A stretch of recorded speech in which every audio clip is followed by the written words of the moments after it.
আমার বাড়িতে ধরুন আমি আছি, আর আমার বউ আছে, আর আমার ছেলে, আর আমার ছেলে আর বউ। আচ্ছা। স্যার, আপনি বাই প্রফেশন কি করেন? আমি টোটো কোম্পানির ম্যানেজার। তার মানে স্যার কিছু করেন না, তাই তো? হ্যাঁ, কিন্তু এইবারে করবো আপনার টাওয়ারের চাকরিটা, ম্যানেজারিটা যাবে একটা হলে আমার আর কি। স্যার, আপনার ছেলে কি করেন? ও টোটো কোম্পানির ম্যানেজার।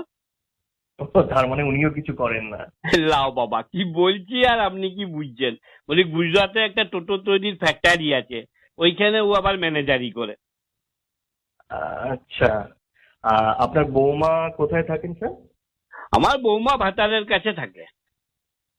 তার মানে আপনার ছেলের কাছেই গুজরাটে থাকে। লাও বাবা, কি বলছি আর কি বুঝছি? বলি বর্ধমান জেলাতে ভাতার বলে একটা জায়গা আছে, ওই তার কাছে একটা গ্রামে আমার বৌমার বাপের বাড়ি আর কি। ওইখানেও আইসিডিএস করে। ও আচ্ছা। আহ, আচ্ছা স্যার, আপনার মিসেস কোথায় থাকেন? ও ভাতারের কাছেই থাকে। তার মানে আপনার বৌমার কাছেই থাকেন। লাও বাবা, কি বলছি আর কি বুঝছেন আপনি? বলি আমার বউ আমার কাছেই থাকে, বলি আমি তো আমার বউয়ের ভাতার নাকি। বাপরে। আচ্ছা, ঠিক আছে ঠিক আছে স্যার। বলছি স্যার, আমাদের